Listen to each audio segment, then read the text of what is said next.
It is late February 1989. In the waning days of the Cold War, three men fly into Moscow during the exact same week. None of them know the others are there. None of them are diplomats or spies or government officials.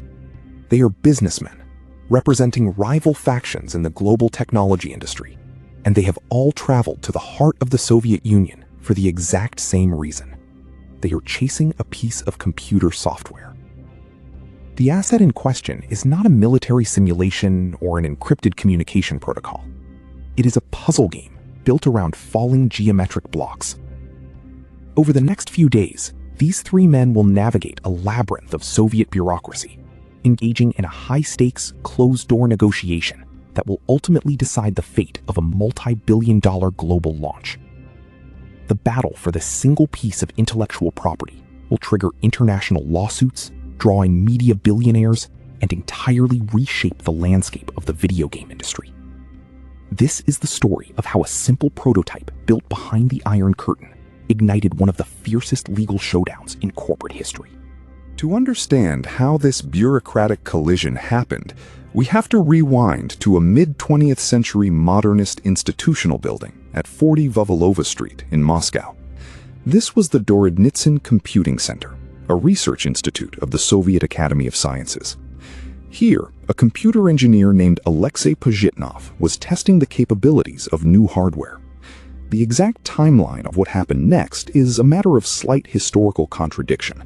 While some secondary accounts cite the spring of 1985, primary documentation and Pazhitnov himself officially observe June 6, 1984 as the day he developed the first prototype of Tetris. He built it on an Electronika 60, a Soviet mini-computer. The game was brilliant, but strictly text-based and confined to this specific, obscure hardware. It needed to be translated for broader systems. In 1985, a 16-year-old high school prodigy named Vadim Gerasimov ported Tetris to the IBM PC using MS-DOS. Gerasimov's port added critical features, including colors and a scoreboard. Contrary to modern Hollywood dramatizations that depict the game's mechanics being invented during later negotiations, the iconic line clears were entirely inherent to Tetris from this early MS-DOS development by Gerasimov. The game was complete, highly addictive, and freely copied on floppy disks throughout the computing center and beyond. Because it was developed at a state-run facility, the intellectual property effectively belonged to the Soviet state. There was no immediate mechanism or even a basic precedent for a lone Soviet programmer to commercialize a video game in the global capitalist market. Tetris began to leak across Eastern European borders, traded disc by disc among programmers. In 1986, Robert Stein, the founder of a United Kingdom company called Andromeda Software, discovered the game at an institute in Hungary. Stein immediately recognized the commercial potential. He sent a telex to Moscow expressing interest in licensing the game. Interpreting a preliminary, non-binding response as a green light, Stein began selling sub-license rights to Western publishers, notably Mirrorsoft in the UK and Spectrum Holobyte in the US.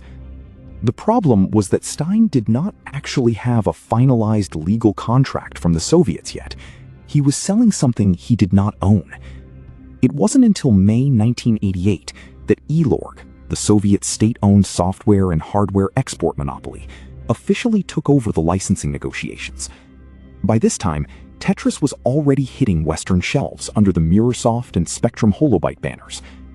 To formalize the situation, Elorg signed a contract with Robert Stein. This contract explicitly granted him the rights to Tetris for, quote, different types of computers. It was a critical step in bridging the Soviet intellectual property with Western markets, but the vague language used in this foundational document was about to set off a chain reaction of corporate confusion. The May 1988 contract's vague wording around the definition of a computer was a massive oversight. Because personal computers, arcade cabinets, and video game consoles all utilize internal computer chips, Robert Stein and Mirrorsoft chose to interpret this phrasing broadly. They believed they now legally owned not just the personal computer rights, but also the arcade and home console rights to Tetris. Acting on this interpretation, they began aggressively sublicensing these assumed rights to other major corporations. Meanwhile, in Japan, Henk Rogers, the founder of Bulletproof Software, had secured the rights to publish Tetris for Nintendo systems in Japan. But Nintendo was secretly preparing to launch a revolutionary new piece of hardware called the Game Boy, and Rogers knew that Tetris was the perfect title to package with it. He needed the worldwide handheld rights. When Rogers tried to negotiate with the existing sub-licensees, he encountered a wall of confusion and stalling tactics. He realized that the chain of custody for the Tetris intellectual property was incredibly fragile, built on handshake deals and vague definitions. Rogers decided he could not rely on the middlemen. If he wanted the handheld rights for the Game Boy, he would have to fly into the Soviet Union and negotiate directly with Elorg himself. And so, the stage was set for an unprecedented standoff. In late February 1989, Henk Rogers arrived in Moscow on a simple tourist visa. He was not alone, though he had no idea of his company. Robert Stein had also flown in, seeking to renegotiate and clarify his contract. And Kevin Maxwell, an executive at Mirrorsoft and the son of British billionaire media mogul Robert Maxwell, was there to secure the very same rights. All three men were operating in the same city during the same week, completely unaware of each other's presence. Henk Rogers took a massive gamble. He hired an interpreter and simply walked into Elorg headquarters without an appointment. He managed to secure an audience with Nikolai Belikov, the director of Elorg, who was responsible for negotiating software export contracts. Belikov was a strict, detail-oriented Soviet bureaucrat, and he was initially deeply suspicious of this unannounced visitor. Hoping to prove his legitimacy and demonstrate how successful Tetris had already become, Rogers reached into his bag and placed a Japanese Nintendo Famicom cartridge of Tetris on Belikov's desk. Rogers thought he was showing off a successful business partnership. He didn't realize he had just lit a fuse. Belikov stared at the plastic cartridge. Elorg, he stated flatly, had never licensed console rights to anyone. For Nikolai Belikov, the sudden appearance of the Famicom cartridge was a severe institutional crisis. If Elorg had only licensed personal computer rights to Robert Stein, then this console version meant millions of dollars in international revenue were being generated illegally, completely bypassing the Soviet state. Belikov realized that Elorg's own licensees were operating outside the bounds of their agreement. The situation escalated when Belikov held a separate meeting with Kevin Maxwell. During their discussion, Belikov presented the very same Famicom Tetris cartridge that Rogers had left behind, asking Maxwell to explain its existence. Maxwell, representing the company that had theoretically sublicensed these rights, was caught entirely off guard. He failed to recognize the cartridge. Scrambling to protect his company's position, Maxwell claimed to Belikov that the cartridge must be a pirate copy. This was a catastrophic miscalculation. Belikov now knew for a certainty that the Western companies had been exploiting the vague wording of the original contract, sublicensing rights they did not legally possess, and then lying about the resulting products when confronted. The atmosphere inside the Elorg offices grew incredibly tense. Belikov was dealing with Western capitalists who had effectively stolen state property. But instead of shutting down negotiations entirely, he saw an opportunity to cleanly rewrite the legal architecture of the deal. Belikov's next move was a masterclass in bureaucratic strategy. He summoned Robert Stein for a meeting. Stein, still completely unaware of what had transpired with Rogers and Maxwell, was hoping to finally smooth out his licensing agreement. Instead, Belikov confronted him with alleged missed payments and contract violations. Belikov offered Stein a lifeline. He would overlook the past transgressions, but only if Stein agreed to sign an amended contract right there in the room. Stein, eager to secure his position and avoid losing the license entirely, agreed. But Belikov had planted a legal trap in the new paperwork. The amended contract contained a new clause strictly defining what a computer was. The document explicitly defined a computer as a PC consisting of a monitor and a keyboard.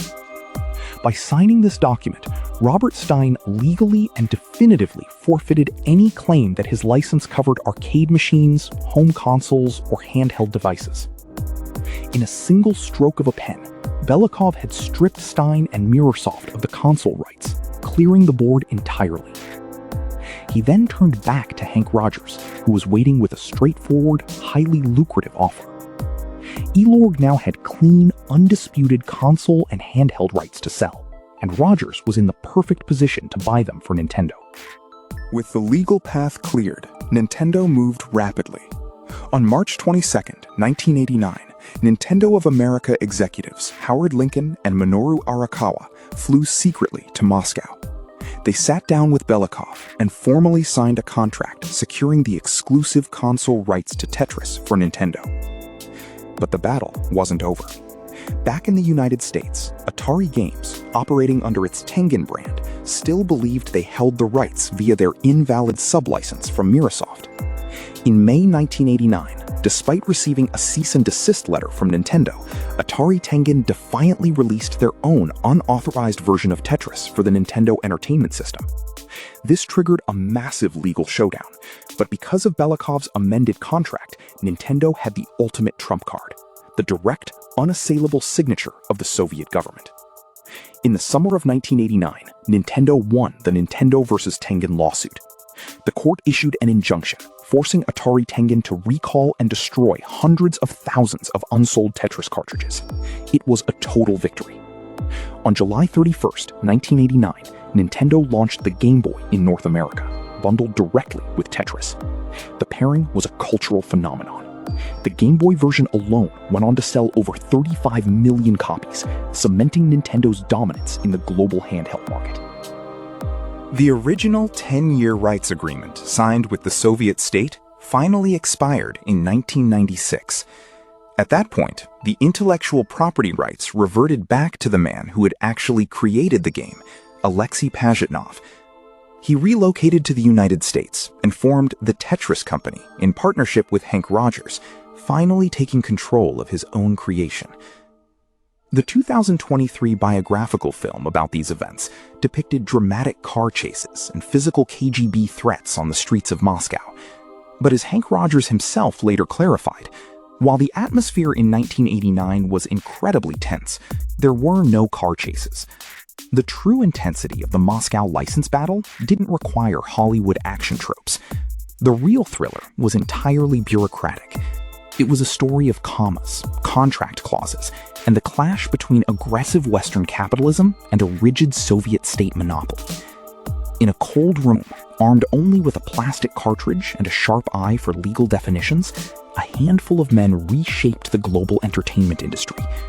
Tetris was born in a Soviet laboratory, but it was forged into an empire on a technicality.